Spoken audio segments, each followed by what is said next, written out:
All right. Thank you for being here.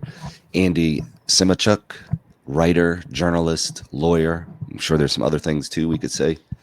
Are all the places that you write, whether it's books, columns, legal briefs, or do you write all that in the same location, or do you have different places that you write different things? Well, usually, if it's creative writing, I write usually from home, from a sort of home office.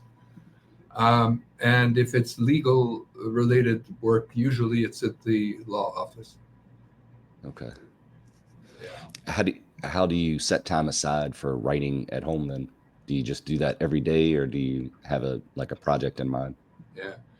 So I don't know how your schedules go, but mine are packed with stuff to do, and also like chores to do, etc.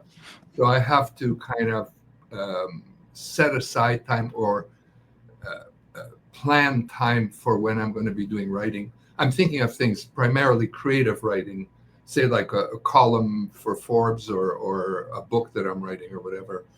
And in that instance, I steal time away from the weekends, for example, Saturday, Sunday, uh, when my wife is busy doing some kind of a meeting or involved in some kind of event, and she's going to be away, that I have that time to write.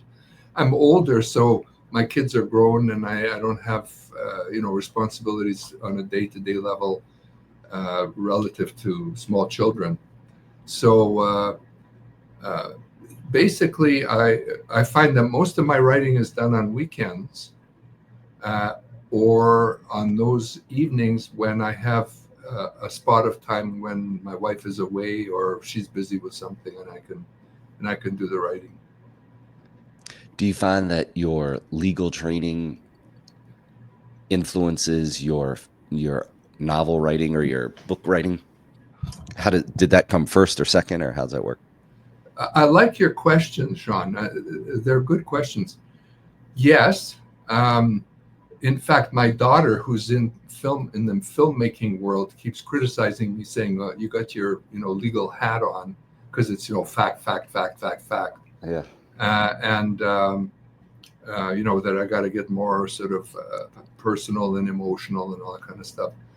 Uh, but the good thing about a legal sort of training is look, one of the basic things you learn in law school right off the bat is what's called a case analysis, and it basically, they tell you right off the bat, you have to know the name of the case, you have to give the citation, where you can find it at in the library back when I was in school, but online now, and then the facts. What are the chronological facts of the case? And then what's the issue that's arisen? What's the question that needs to be resolved? And then how did the judge or the court resolve the question? That's legal training 101, so to speak, right at the bottom of, right in the door, since you're in the door.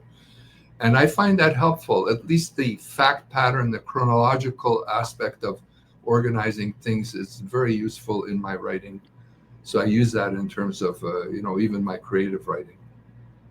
Yeah, I've had some years in law enforcement, and I find that while it wasn't fiction writing, it was writing. So it organizes your thoughts. The biggest thing of writing is it teaches you how to think. Is my view of it. And Right. then you have to be able to get your ideas out clearly for somebody else so they can absorb them.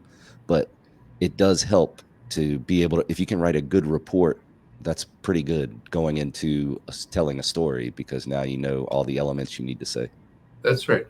I think the difference between a report and a story is sort of the moral of the story, or Yeah. what's the point to the story? What are we supposed to learn from this recounting of events? And being able to recount the events as they occurred is very important. Getting the right stuff in and leaving out stuff that's irrelevant, sort of thing. That's all part of the kind of training you have, and also the kind I have. Do you find that then journalism is somewhat somewhere between legal writing and writing a book? Good questions all along here. Um, yes. Um, you know, when I write for Forbes. I've been writing for Forbes for 10 years. And here's how I got into it, which kind of answers your question. In law, lawyers like to write these briefs, and at the bottom they put footnote 1 and then the case number and the date it was decided and all this stuff. That drives me nuts. I can't stand that kind of writing.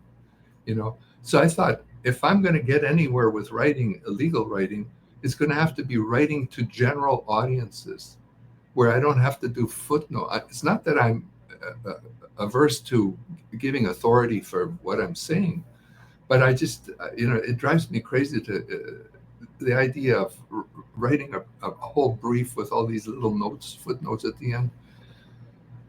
I mean, if I'm going to court, I have to do that. But if I'm just writing an article, what I want to do is I want to convey my thinking to whoever's reading it without the impairment of them having to go, oh, well, where did this come from? Oh, and what is this extra comment you have here at the end of footnote 7? I like for the thinking to go, like, to be clear and understandable, not at a high level. It doesn't have to be like, grad school English, but at a level that's understandable for just a common person reading, an intelligent person reading. And I wanted to have everything there in front of them, so they don't have to look around to find what they're looking for. It's right there in front.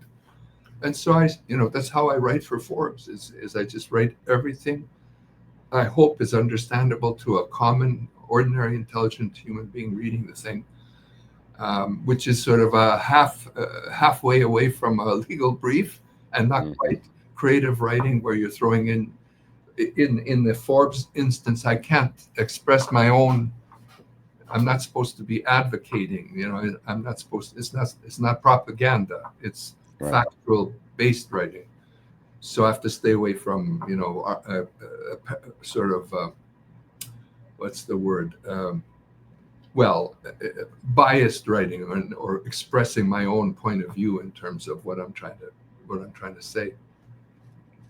And then in books, I'm even sort of more like, I do have citations in my books.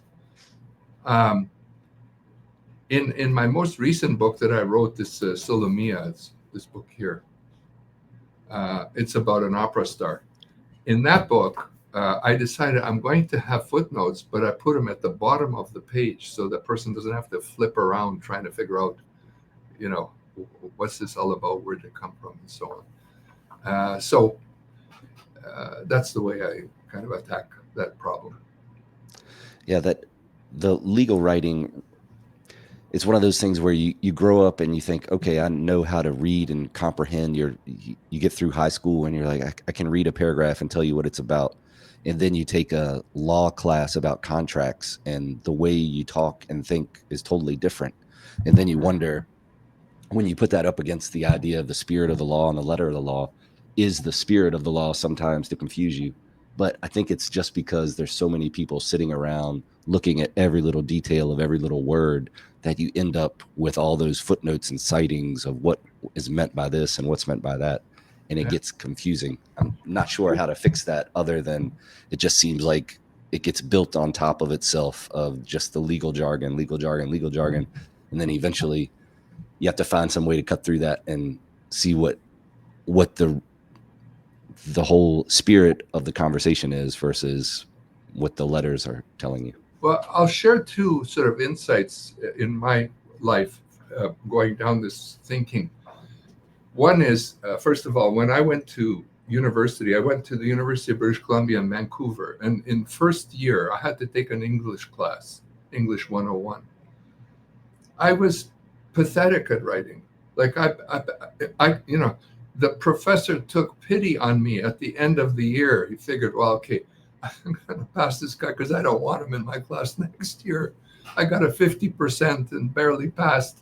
I think in large measure because the guy knew that if I didn't pass this course, I wouldn't be able to continue with my other studies at school. So I was pathetic, and how did I go from there to where I am now? Right. If you want to be good at some, you want to be a writer, write. If you want to be an actor, act. If you want to be a politician, get into politics, right? And take the bruises. Like I think becoming good at anything involves making mistakes and learning from them. You have to make mistakes and so on. Now, the other point I want to make about what you said is these guys that are putting in, footnote 1, 2, 3, 15, 16, 17, there's fear involved there. The person writing is afraid that they may be attacked and, their argument may be may be torn apart. So this is a secret in my legal career. I don't know, this is the way I approach legal writing, especially briefs and stuff. I sprinkle my briefs with case law just to show them, hey, watch out for my bat here, like I'm making an argument here, but like I got a bat in my hand I could hit you over the head with, just to signal to them, yes, I know we're in the legal world and I've got these cases, but I'm not a big guy. My philosophy, there's a sort of a philosophy in writing in the legal world. If you're strong in the facts, you emphasize the facts, and you're weak in the law. If you're whatever your case is, if it's weak in facts, you argue the law. If it's weak in law, you argue the facts. Well, that's my approach too, but I add I believe you have to kind of play the game with these people. It's sort of like a indicator of your sophistication that you can throw out a case, and lawyers, it's all, lawyers will cite to each other. Oh, there's a most recent case, it happened in Texas. The citation is this, and we're all sitting there making notes about this case that none of us will ever use. But, it's just it's sort of a rite of passage that they have among lawyers sometimes. So it's like you're flexing your muscles, or you're like a peacock, showing what you got, and that you can do these things. Yeah. With your experience teaching, how did you, coming from the place of a student that didn't write very well when you started, and then you have all this professional experience, and then you start teaching, how did you address students and their writing in your classes? Well, I think it's very valuable to disclose to students the story I told you about my English professor at UBC. They need to know that you're not born and gifted. Maybe there are a few gifted people who don't fit into this category, but most of us common people are not born with the capacity to write beautiful prose or poetry or whatever. You have to learn it. And like I said earlier, the only way to learn, like in terms of writing, is to write. Now, the world has changed and turned upside down recently because of the AI revolution and things like Grammarly. So I've got a high school student here. She just came out of high school, and she's a spectacular writer, even better than I am. I'm thinking, how the heck did that happen? She's just a kid. She's like 18 years old.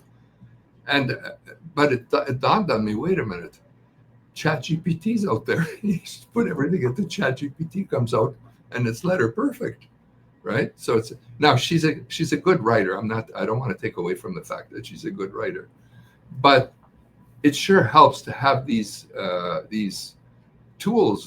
Grammarly, I use Grammarly in everything I do. For example, just to give you and this is what I will tell my students. I'm trying to answer the question the way you're posing it. Mm-hmm. Just for example, I write these Forbes articles. They're 1,000 words, 1,200 words, or whatever it is, right? When I do it, I check what I'm writing with Grammarly, And the way I do it is I copy it, put it into my email, because I find the Grammarly in the email works the best. And I check all my, every paragraph, I check what's wrong there, and I rewrite it to fit what they're suggesting in terms of corrections. So I find that very helpful. And I'm learning from Grammarly how to write properly. Like I didn't know all this stuff. I'm just picking it up from Grammarly. And to give you an insight on that, look, I've been practicing law. You won't believe it. I've been practicing law for 50 years. Now, when I started, whatever walked in the door, that's what I did. We got a will. I'm an expert on a will. A criminal case, I can do criminal case. Okay. And people start phoning me. Well, what's the answer to, if I have 2 children and I want to leave it. And what I would do is I'd go and Google, and I'd Google it while I'm on the phone and look it up and then give them the answer from Google. For years, I did that on the phone, or sometimes when people were, visiting me or, consulting with me. Now, I knew the law. It's not like I looked up something and just accepted whatever's on Google. I knew what the law was. So if I got an answer that was wrong, I could say, oh, no, that's not right. It's, But I didn't know all the details that I needed to know as a lawyer. And so I had to use Google. Over time, because I'd done this so often, so on all kinds of cases, this all sank into my head. So now I narrowed my focus from everything down to immigration, right? So in the immigration field now, I know a lot. So when someone phones, pretty much I can answer on the phone what the question is without looking at it, Google. That's just from like 5 years of Google. And I think that's true for anybody. Anybody can do it. You pick a field. To be, I guess I'm answering this way. How do you become a good writer, say, right? How do you become someone who's authoritative in writing? And the answer is to be found in this Chinese fortune cookie that I got. It says, do one thing really, really well. I thought, boy, that's pretty wise. So in my case, immigration, and I start, focusing on that. And over time, I'm doing it, improving. And I think you can become an expert in any field in the world. If you study it for 5 years, you could become a world expert in anything if you do it for 5 years. Yeah, in my experience, it also seems to become a authoritative on a topic is you just have to put that time in to think about it, which I think is the same thing you're saying, is that 5 years of study. But a lot of people will ask themselves a question about something and then don't bother to find out the answer. Or if they find out the answer, they then don't do something with that. They use it that one time and then they don't make a note of it or think about it more than that. And then how you become an authority on something is you write down those lessons you learned, and then you either have a checklist or some way of being able to say, okay, this is what I know about this. So there's notes on it. You can go back and you think about it, you apply it in other situations. And that goes to the just doing. How do you become the authority on something? Just do it. Just take some action on it. Don't just wonder, well, I guess I just won't find out the answer to that. Yeah. So, yeah, sorry. I was just going to say, I think there's an added element, and that is the thing you're trying to do has to be something you love, or at least learn to love. If it's within your sort of area that sort of like turns you on area, you'll become really good at it. But if you can't stand it, no matter if you spend 5 years in something you can't stand, maybe you'll get pretty good at it, but I don't think you'll get like perfect. I think, yeah, maybe that's the contrast too, is if it's something that nobody likes and you just say, okay, nobody likes it, but I'm going to get better at it, then you're just, by default, you become the authority on it. Yeah. That's interesting.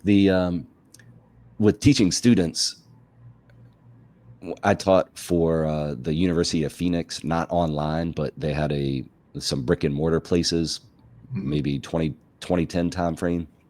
And I taught some police classes or police oriented classes like history of law enforcement, history of or ethics in policing, police research. And I like the way they had it set up there was a class you had to take to teach for University of Phoenix, and it was about teaching adults versus teaching children. And I'm glad you had to go through that. That was a good class. Mhm. And then it was mainly, they were all writing is the main way they wanted their classes set up. So if you were doing a class about whatever topic, they wanted you to have 2 or 3 page papers or 1,500 word, 2,000 word papers on the topic. And that's how you're supposed to grade your students. And they had it set up nicely. So I would cover the first class is APA or whichever type of standard they wanted to write under.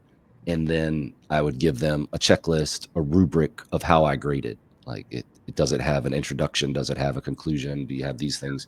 And it assigned all the points to it, which made it easier to grade the paper.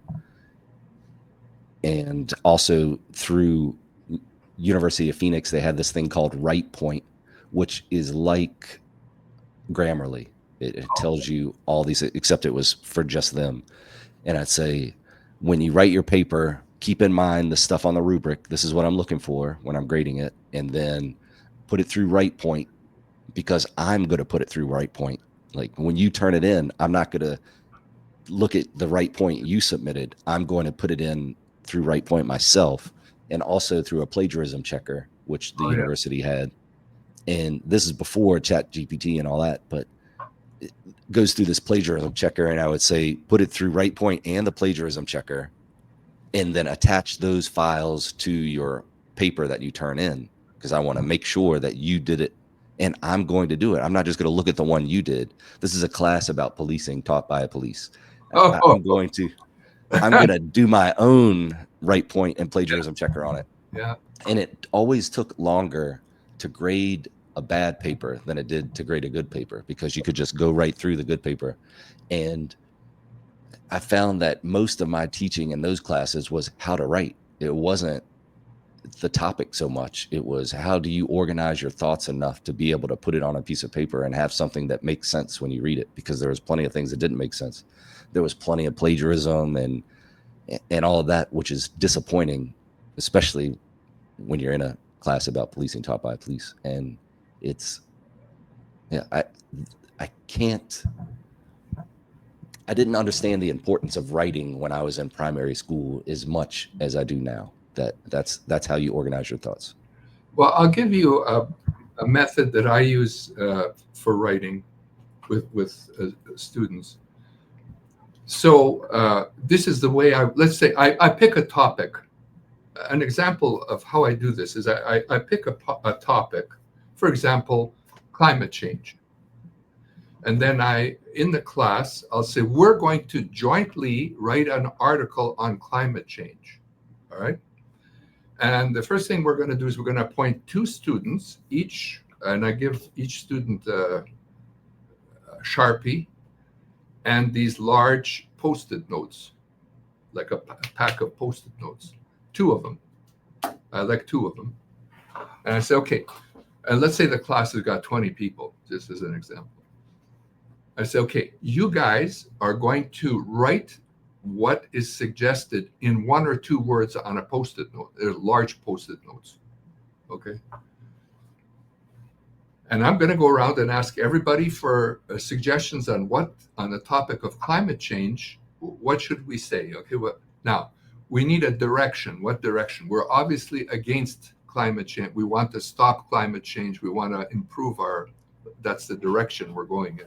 How do we do something about climate change and how it's affecting our lives is the theme. I give them Okay. the theme. And then I say, okay, let's go around the class. Everybody has to contribute. Okay, Mr. A, what do you have to say? Well, we should take care of garbage and not throw garbage just like anything into the garbage. Number two, okay, number two, what about you? So I say to the guys writing, okay, put down garbage on your pad. Number two, what do you say? Well, we should stop using fires and campgrounds and stuff, whatever the ideas are. And as we're going around, I assign the idea to one of the two writers so we can go quickly through the class, let's say 20 people. And at the end of this exercise, we got 20 ideas on 10 and 10 post-it notes. Okay. So then I say, okay, let's take these post-it notes and post them up on a wall. Just post all of them up on a wall. And then we go, okay, now we're going to decide, where did these ideas fit into the article we're writing? And I say, we're going to put the introduction parts here, second, middle parts here, and the end parts here. We're going to so take the first note. What's the first note? Okay, let's take care of garbage. No, okay, is that something that belongs in the introduction, in the middle, or at the end? What's the second note? Where is it? And we also have a parking lot, which is a place that we put post-it notes where we don't know where to put them in this structure. But if we go through the 20 notes, probably about 18 or 17 or 18 of them will fit into either the introduction, the body, or the conclusion. Okay. And then when we're done with those, we return to the parking lot and say, can we fit these anywhere in this thing or not? If we can, we put them in. If we can't, well, let's leave them there for a minute again. But let's organize these thoughts. Okay, let's take the introductory parts, just those post-it notes that belong in the introduction, and let's put them in the order that you think they belong. Is a number, let's say we have 5 notes that belong in the introduction. So say, okay, of these 5 notes, which one should come first? Whatever it is, second, third, fourth, fifth. Same in the middle, same in the third. And now we got a flow of ideas from introduction to the body to the conclusion. We go back to the parking lot. Do any of these ideas fit in anywhere in here? Can you see anything? Either they do or they don't. If they don't, we throw them away. If they do, we put them in. Now we have the full flow of our article on climate change. Now, the value of doing, and I do that with many times when I'm writing an article, especially a longer article, I use that method to sort out the ideas because it has a way of synchronizing and coalescing these various ideas that go through my head into a pattern that's understandable, a common sense way of putting those ideas out. And so I will say to the class, so now this is a demonstration of how I write. But the way I do it is, if I've got a theme that I'm thinking about, like the election, the recent presidential election, good or bad, So for a few days, I'll be sitting there just thinking, thoughts coming through my head. Okay, Trump, Harris, economics, inflation, whatever. I just put these notes down on a piece of paper. So I'm collecting ideas. And what I'm doing, when I'm ready to write, I'll take those ideas, put them on Post-it notes, put them out on a table, and organize them in the way I just told you. And then I just write the article, in the way I've organized the Post-it notes. And it's amazing. Like people, when they read the article, they don't know why it's so cohesive or why it chronologically, it's together and it works. But the answer is because of the method of organizing the ideas. So like it's like storyboarding it. And yeah, there you go. Yeah, that way when you put it together, those are kind of like the bricks, and then when you're putting it together to make the story, you're putting the mortar in there to connect them all. I like it. Right. The other thing that I found for teaching, and I wish I knew it when I was a student, was timelines and how if you just take a timeline and you start overlaying things, it makes that piece, puts those pieces of the puzzle together so clearly in your mind that you can go, oh, well, you have it seems like you have a much greater understanding of the order of things. Yeah. And yeah, I like that. I'll just share another sort of insight along that line from this book that I was talking about, the Solomia, this opera book. I had to write uh, a story about her life, but also the various characters in her life. Her father, who was a big influence on her, her other siblings, uh, some prominent individuals in her life was a guy named Caruso, who was a tenor that was a famous world tenor. Uh, uh, Puccini, Toscanini, other people like that. So what I did is I did a matrix, like what you're, it's almost like what you're talking about. At the top, I put the names of the people, and on the side, I put the years from, and I did from 1872 to 1952, which is the years that she lived. So what happened in her life and all those, and each year, then what happened in her father's life, what happened, etc. And then I was able to meld these people together, the storylines of these people together, by just looking at the matrix. Very helpful. Yeah.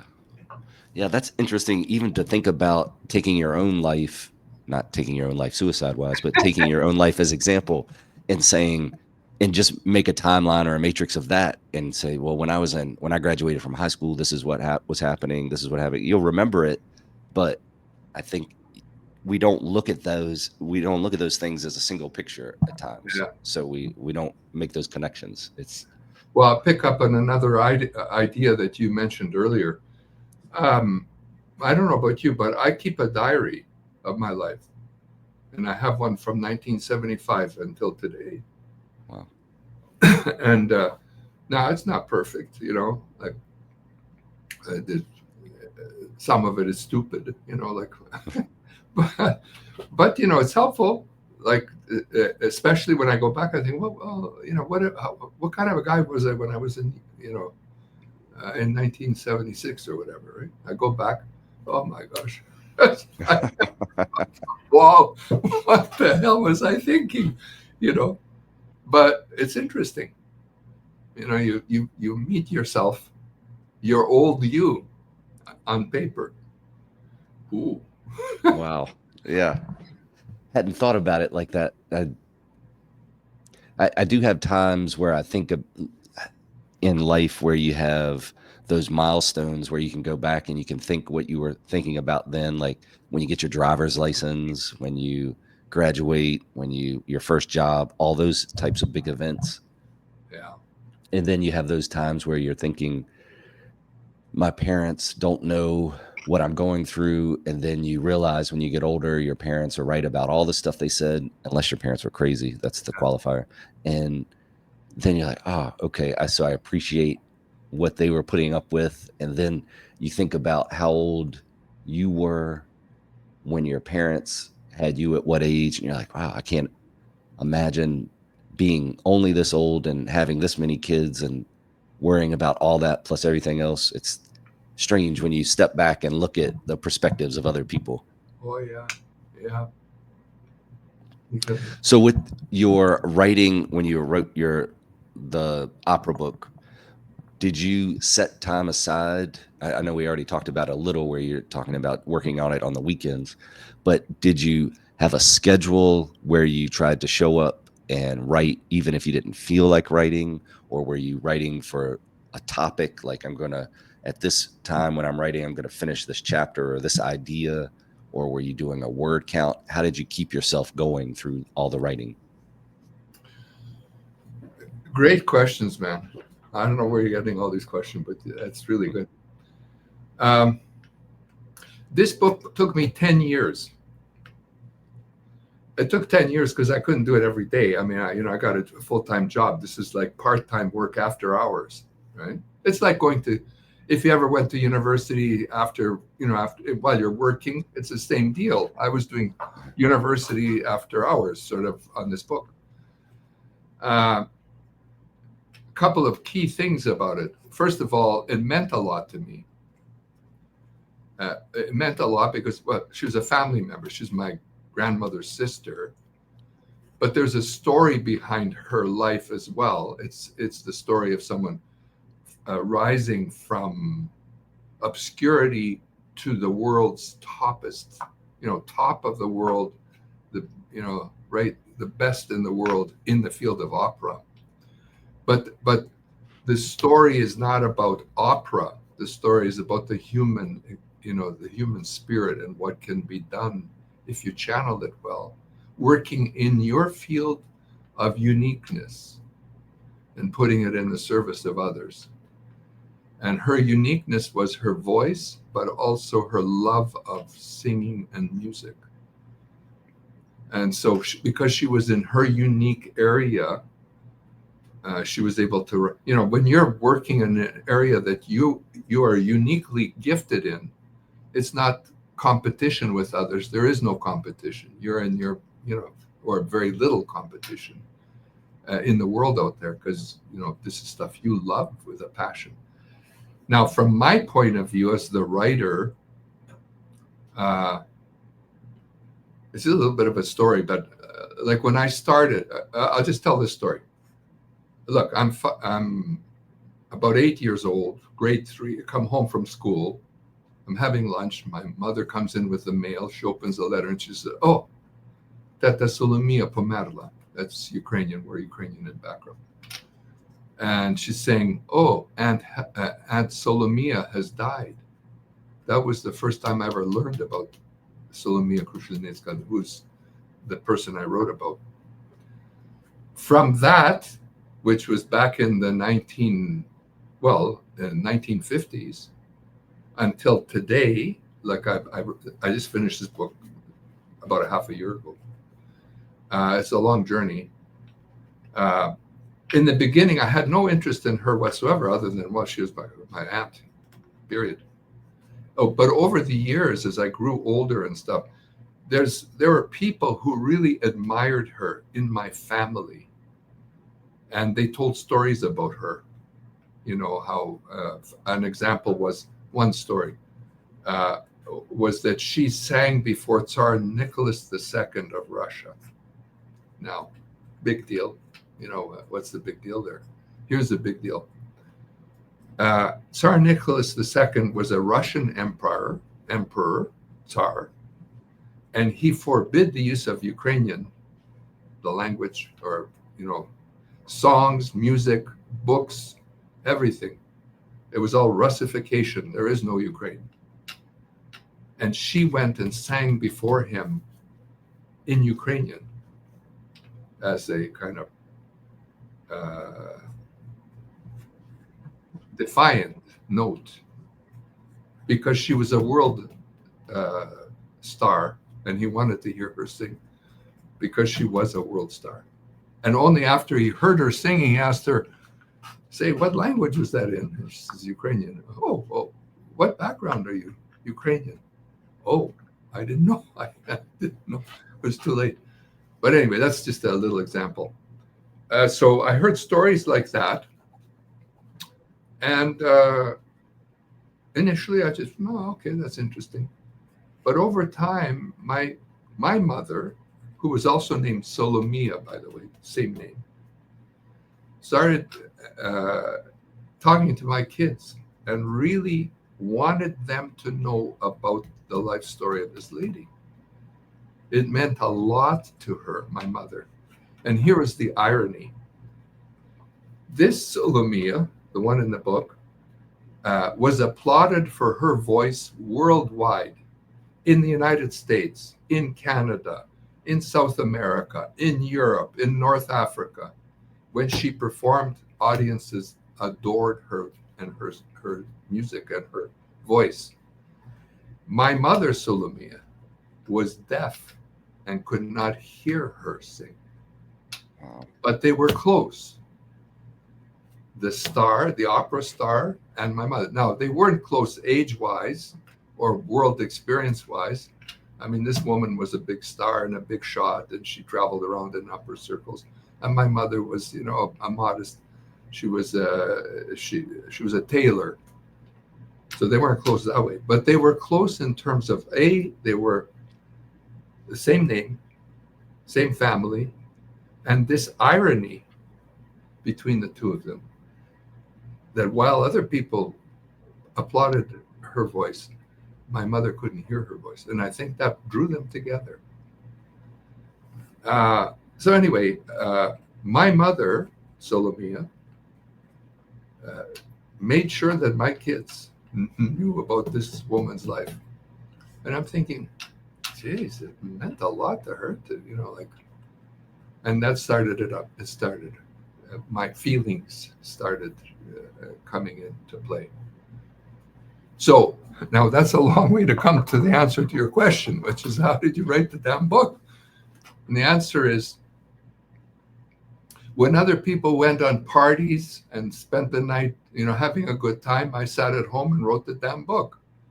On weekends and when we had vacations, I didn't travel around the world. I sat at home, wrote the book. Not always. I'm not a Scrooge. Like, I'm a party man too, but I stole the time away from the schedule. Whenever I looked for time when people would be tired or they had something to do, so they would break away from me and I would have the time to devote to this thing. And all the time in my head for 10 years, I would think, oh, that's a good idea to put in the book. I should do that. No, that's wrong. No, what I wrote there is wrong. No, that's not right. It's got to be this way. While I'm shaving, oh, that's a good thought. I got to put that in there.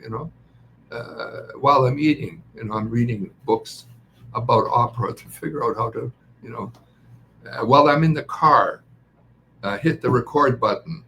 I'm listening to audiobooks about this topic. And now listen, I'm telling you this not to glorify myself. I'm not here to, I'm not trying to, I need to tell you, I'm just an ordinary guy like you. Maybe you're not an ordinary guy, but I think you are. It sounds to me like you are. But I just took the time because I cared about it. And I'll bet any money that you, Sean, you in your life, in your heart, there are topics that are aching to get out and be expressed, or things that you have, feelings that you have, burning need to get out. Now, they may be buried deep and you may not even know they're down there. Like, I didn't know anything about, I didn't know that I was going to write a book on this woman. I had no idea. I never went to opera. I'm not an opera fan. But it was in me. It was in me. And like, I don't know where it came from. My mother, I say, in part at least. And there were all these women, by the way. This is a woman's book. It's not about a man, it's about a woman. And there are all these women who were intensely interested in her life, and they would share stories about, did you hear about her in Paris and what happened in Paris? What do you think of that romantic relationship she had with blah, blah, blah? Pieces, people knew all kinds of pieces of the story, but it wasn't anywhere cohesive in one place. There were books written in Ukrainian about her, but there was nothing in English. The English world had forgotten about her completely. Just a word about that. She spoke 8 languages. She knew 60 operas by heart. She could, like when she taught opera, and she was teaching someone how to sing something, she'd sing an opera from an aria from some opera, any opera, name it. She'd just pull out the aria and sing it for the person that she was teaching to show them how to sing it. She knew all that stuff by heart. And I mean, if there's a lot to her story, but because so many people had such an interest in her, when World War II broke out, just before World War II broke out, she was in Italy. She had been married to an Italian mayor of the city of Viareggio for 20 years, and he died just before World War II. And she decided, okay, I'm going to take a trip back to Ukraine, Western Ukraine, which was then under Poland, and visit my family in August 1939. And on September 1st, 1939, when she was over there, the war broke out. An Iron Curtain fell, and she never got out until 1952 when she died. Wow. Yeah. So anyway, I mean, I'm sorry if I went on too long here, but No, it's all right. When you're going through normal life and you have those ideas that occur to you, did you write those down? Do you have a notebook that you wrote them down, the ideas for the book, and then put them together later? Or is it something you just counted on remembering? the answer is, if I was smart, I would have written them all down. And I know, and I'm sure this happens to you too. You know, in the middle of the night, you got this brilliant idea. Don't worry about it. When you wake up, you'll remember. Sure enough, Yeah. it's gone.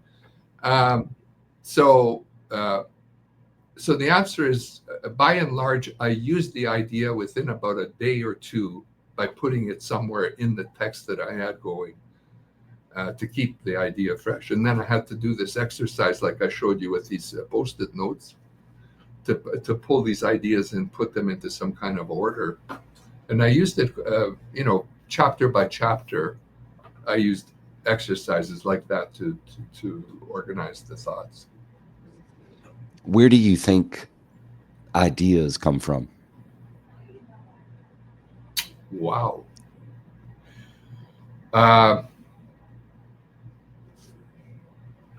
I'd be interested to hear your version of this, but I'll give you mine first. Look, I don't know about you, but I do believe in a spiritual world. I believe in a higher sort of, I don't know, like two key questions in our lives. One, who am I? Key question. Not something to answer like in 5 minutes. Who am I? Second question, why am I here? That's the question you're asking. Why am I here? In a sense. That question, I've learned over time, comes out of who I am and where I came from. Like the answer to the question, why am I here, is where did I come from? And, what are my antecedents? And I believe there's a spiritual element to it in the sense that ideas dawn on you that come from I don't know where. Like it's just your brain pieces two thoughts together and comes up with a brilliant third thought. Because we're, I think, spiritual beings in a sense. So there's that part. But I think it's, where does creativity come from? That's a deep question, man. Like I told you earlier, though, I think, like in your case, in my case, inside us, there's stuff there that wants to get out.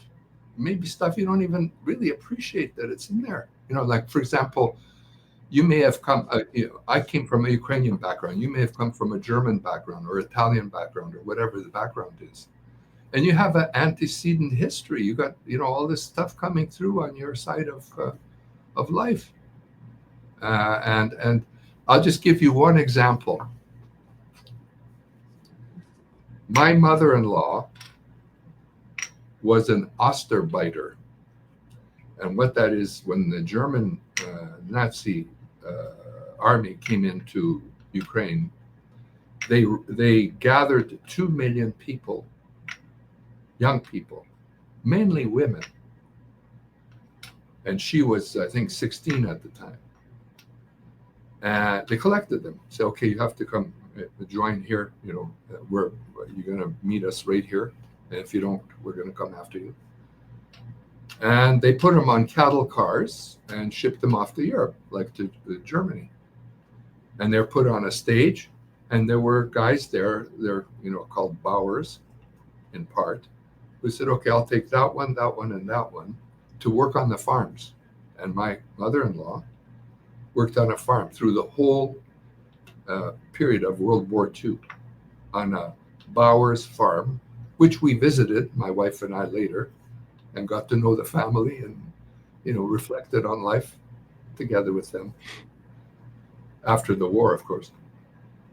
But what happened to her was she was given basically one loaf of bread a week to survive on. Basically, one loaf of bread a week. And that got into her being. So after the war, and until she died, her life was all about serving food to people and having a lot on on the dinner plate, like and sitting next to the bread at the table, just because that was her experience in life.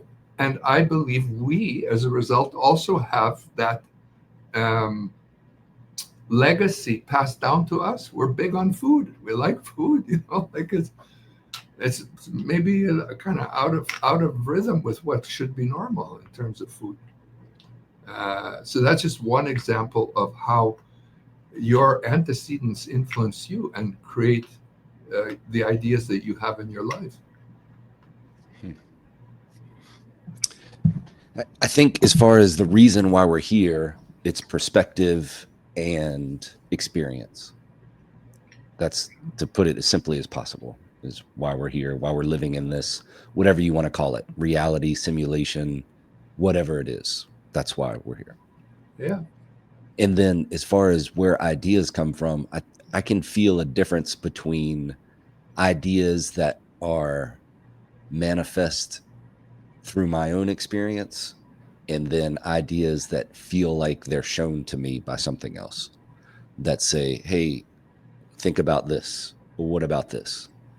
And I feel it more when writing poetry than writing anything else, is that creative force is more of, I'm an antenna or a conduit for some sort of something, and that it's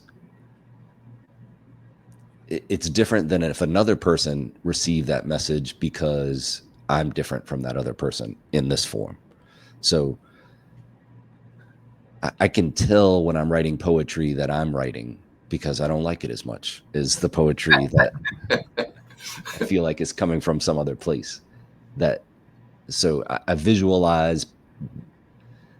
try to visualize a place where it comes from, so I can get in that state of mind to connect with it. And then I also do the same thing for writing books or science fiction or whatever else, that it feels, I think creativity as a whole is all connected, but it's parts where you engage with it are different. So different personalities of creativity, if you will. That maybe that's why in antiquity they broke everything down, different gods for different things, because that's just how it felt in their minds. But I think that's what I'm going with right now, and I try to connect with that.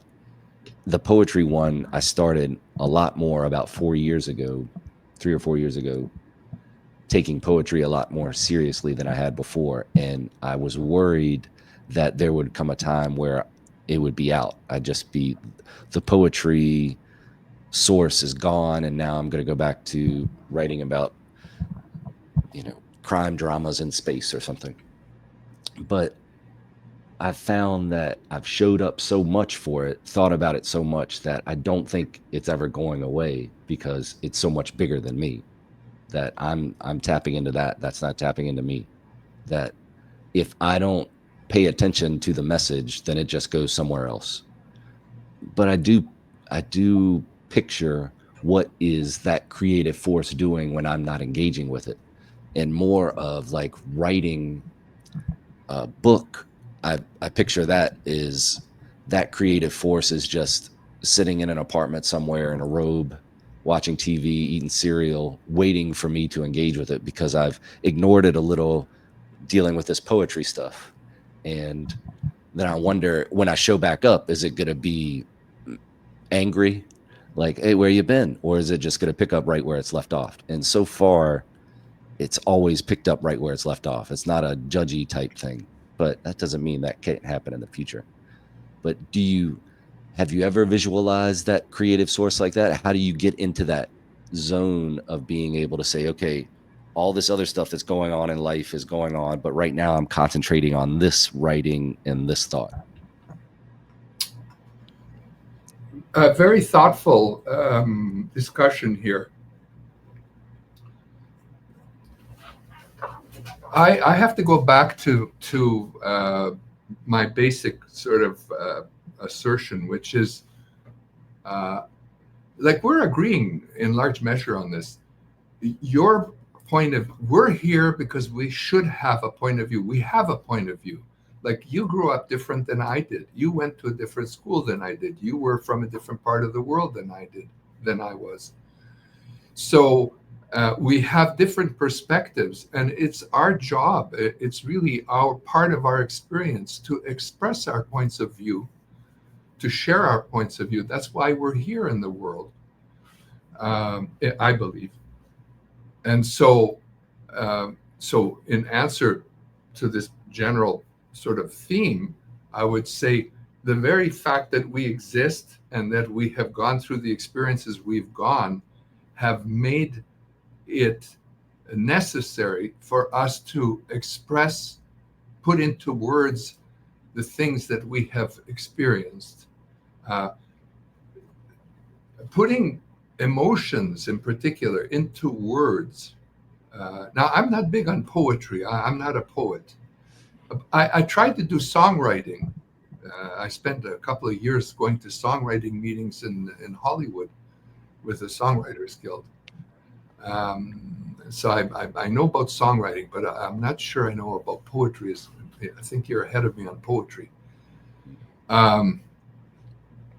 But I would say, if you're looking for where is it coming from, I would say the place to explore is from your past. If you don't know what it is you're all about or what you should do, the place to find out is by looking backward into where you came from. I think that's the only place that will, well, it's not the only place, but I think that's a rich or a valuable place to look for determining what you should be doing and where you should be going. Now, there may be, a calling. Now, a calling comes from this unique ability business. So just to go into that a little bit, if right now we sat down and we listed every ability that we had, you and I, skills and abilities, we just took a piece of paper and started writing like making peanut butter and jelly sandwiches, riding a bicycle, doing brain surgery, whatever it is that we can do. If you spend, let's say, 2-3 hours making this list, by the end of about 3 hours, you'd have a pretty solid list. You wouldn't have everything, but you'd have a lot of things about, what you're good at. And now if we decided, okay, we're going to classify these things into 4 categories: incompetent, competent, excellent, and unique ability. And we go down each, peanut butter sandwiches. Well, I would say I'm competent, okay? Income taxes, in my case, taxes, okay? I'm incompetent. I know I'm incompetent. My accountant knows I'm incompetent. The IRS knows I'm incompetent, and probably the world knows I'm incompetent. It's just a fact I'm incompetent. But, if we go through all this stuff, there are some 1 or 2, 3 things that have unique ability in. And I believe this experience that we have right now together, you and I, is in my field of unique ability. And it seems like it might be in yours too. You seem to be in this world. Haphazardly, we joined in this world together, and we're in this, in my view, this field of unique ability. So a challenge we have, which I mentioned before, in our experience, is tap into your, now I put it, God-given unique ability. Find it. Now that's hard to do. It's not just you just, I'll just write it down. and put it in the service of others, the other part of the formula. Now, how do you find your unique ability? This is about things like, being in the zone. You may have heard about it from athletes. There's a guy named Chip Mahaley that talks about flow, which is the same thing. But basically, you know about it because when you're in it, you might be in it for 20 minutes and you come out of it and you realize, oh my gosh, I've been in it for 2.5 hours, is one example. You love talking about it or being involved in what you're doing in this area. That's your unique ability. Your hair stands on edge when you talk about it or if you're involved in it. People tell you you're good. Hey, you're good at that. They just volunteer. You're good at that. And you think you're good. It's easy for you. It's no problem because it's your unique ability. Right? So those are signals, and you can't find it yourself. If you could spend your whole life looking for it, you won't find it unless you involve other people who tell you about it, because you're subjective. You're looking into your life subjectively. And that's something you have to find objectively. Now, I thought my unique ability was speaking. So I spent 35 years in Toastmasters International, which is an organization that's dedicated to public speaking and leadership, teaching people to be better public speakers. And once a week for 35 years, I went to club meetings where people gave speeches. And after they gave the speech, we gave them feedback. This is good. Don't use all the time. Stand in one spot. Don't move around so much. Don't say don't say Look at the audience, things like that. But the world told me, no, Andy. Despite the fact, you see this just up above me here, there's this plaque. It's I'm a distinguished Toastmaster, which is the highest level of Toastmaster there is. It took me 35 years to get there. Some people get it in a year and a half. But anyway. But the world said, no. That's not where you belong. You belong in the writing world. No, I can't be the writing world. I was pathetic in writing. In university, I could barely put 2 sentences together. No, that's where you belong. And I wrote, and I wrote articles and published them in newspapers, and people read them. And over time, working in the office, I would write briefs and stuff like that. And I got better. And then, I don't know, I'm not answering your question directly, but I got to share this with you anyway. I don't know about you, but in my life, I've always been too early, too late, too educated, not educated enough, too stupid, too smart, too fat, too thin. Anything I did, I didn't fit. They never said, oh, Andy, glad you're here. We need exactly what you have. That's what we want. No, it was always the other side. The world didn't want me. They'll take anybody except you, Andy. That's the way it was. I had to struggle along. And I think most people are like that. I don't think it's. But once in my life, I got an email from Forbes. They said, hey, you write about immigration. Would you like to write about immigration for Forbes? Would I? Of course I would. And I've been writing for 10 years for them now. So that's, I don't know if that is helpful or not, but that's my experience.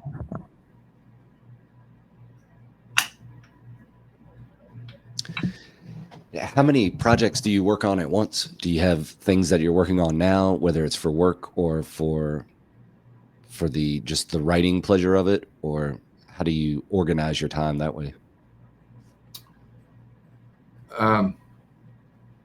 I do have many projects on the go all the time. Now I'm too scattered. I should be more focused than I am. But an example, I mentioned earlier that I keep a diary. I'm hoping to write a kind of a memoir or what did I learn with my life book. Right? Meditations. Yeah. I got 10,000 pages. I counted it out. 10,000 pages of writing that I'd have to get digitalized and then, work with it. So that's one project I've got. I've written 4 books. Now, I'll tell you this. Now, you know a lot about this. I have a sense that you've talked to a lot of people and you know what you're talking about. But allow me just to share this one thought. If you write 1 book, almost guaranteed you're going to write more than 1 book. Almost guaranteed. It's gonna be part of you. You know, you just realize, oh, geez, I got to write about this. I got to write about that, and so on. So in my case, right now, there's some things in my life that are. Look, there's a war in Ukraine. I'm Ukrainian in background, and it's coming across my computer every day. So and so Kiev. Last night, Kiev was bombed. I don't know what's going to happen with America in terms of support for Ukraine, stuff like that. So that's an area of concern that I have that I'm sort of working on. I follow the Middle East. I'm just watching what's happening there and Gaza and so on.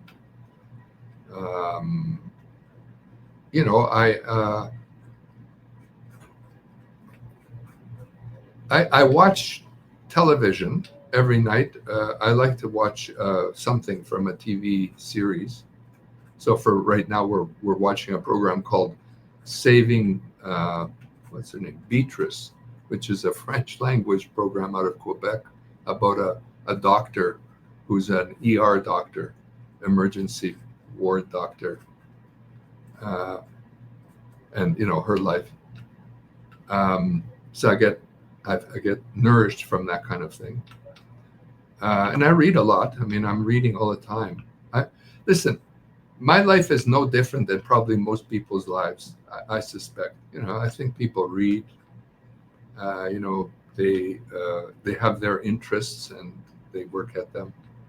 And I'll just share this one little example. I used to look after my aunt, Helen, someone that's not in my books. Well, I spent some time in Los Angeles looking after an elderly aunt named Helen. And one day it's time for breakfast. So I reach under the kitchen sink and I look, and there's this cast iron pan. So I figure I'll make bacon and eggs. And I pull this cast iron pan out. And she says, no, don't touch that, don't touch that, don't touch that. I'm thinking, what the heck? No, put that away. That's my favorite, pot or whatever. I'm thinking, what the? And I realized that's a value to her. That's a high value to her. That cast iron pot was a high value to her. She really cared about it. And we all have values, and they're different. Your values are different than mine. And I can't tell you what are good values for you. I can share what my values are, and you might agree with what my values are, or if I learn your values, same thing. But the values dictate where we're going in our lives. Like that,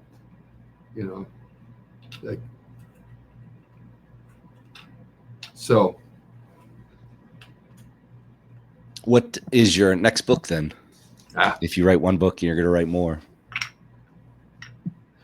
My daughter's doing a film on this Solomia. It's going to come out. It's a documentary. It should come out early next year. It's an hour and a half. So we'll help with her. I want to help her get that film out to the festivals. I'm thinking that this biography or whatever it's going to be, what I learned in life book. If it's going to be anything like these other books, it's going to take 5 years at least to write. Get on it.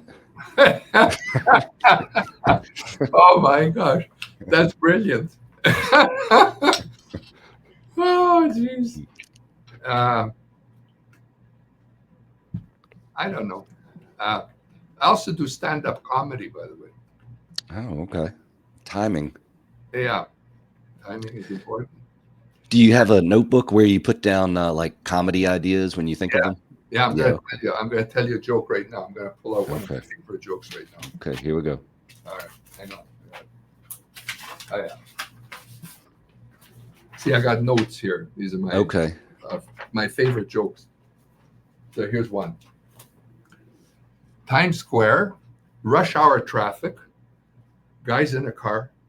You know, traffic's not moving. There's cops there trying to move the traffic, and there's a police officer there. He looks in a car right in front of him, 42nd Street and Broadway, and there's a guy in there, and he looks down the street, and the cause of the problem is there's a penguin in front of the car that's blocked up all the traffic.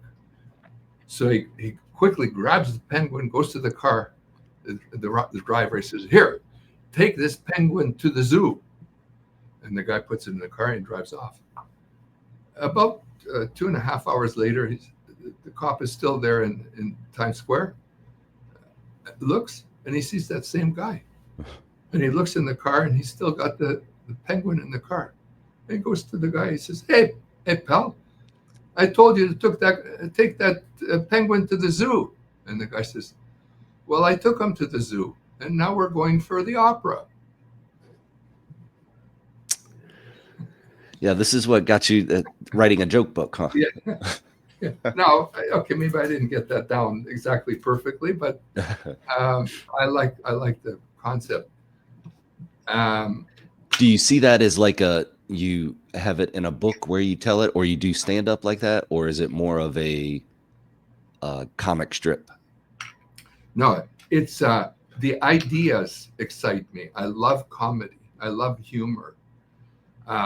So that book, like I've written a book on humor. It's here, this book here, Yeah. but it's not the same as telling a joke.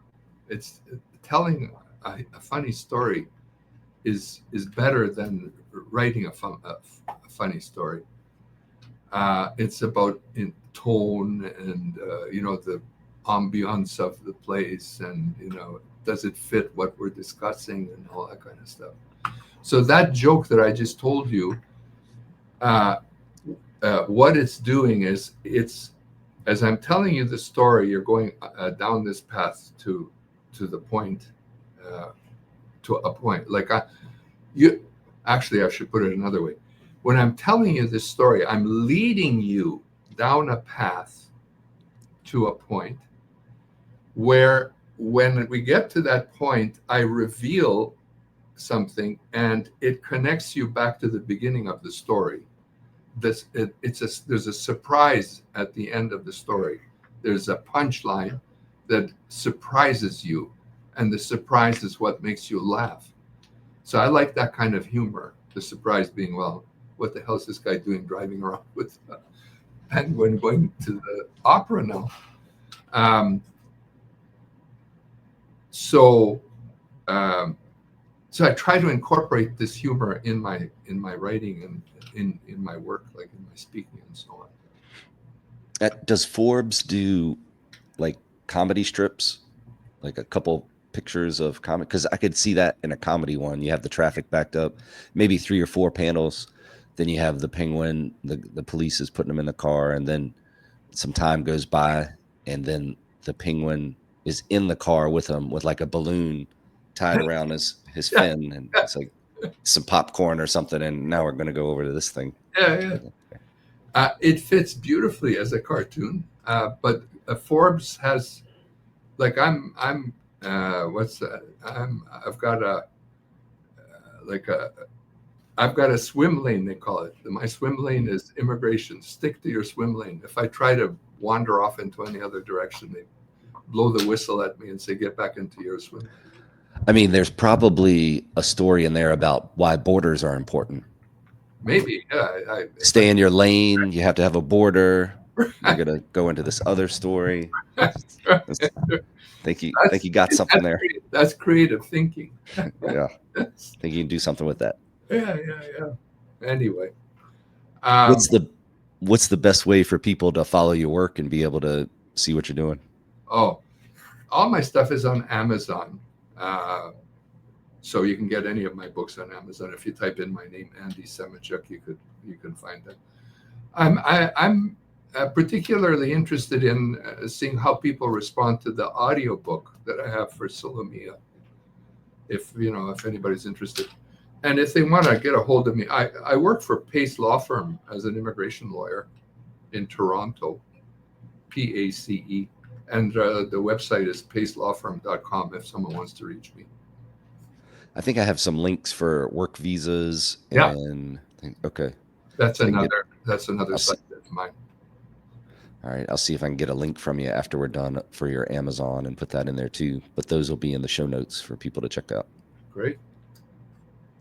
Any thing you wanted to talk about that we didn't, or any thoughts you have in closing? Mm, let me. This isn't quite on theme, but I'll share one little closing story with you, Okay. or maybe a little sort of way of thinking. 5 rules for a successful life, or a happy life, maybe. Number 1, do what you promise. 2, come on time. 3, finish what you start. 4, say what you mean. That needs a little explanation. Don't be cynical. Say what you mean. 5, be kind to everyone. Good stuff to follow. Now, I'm not perfect at this myself. I'm not saying that I'm all that, but those are rules that I try to follow. And thought I'd leave that with you. I like it. Thank you very much for your time, and I'll talk to you on the other side of this musical exit. Okay.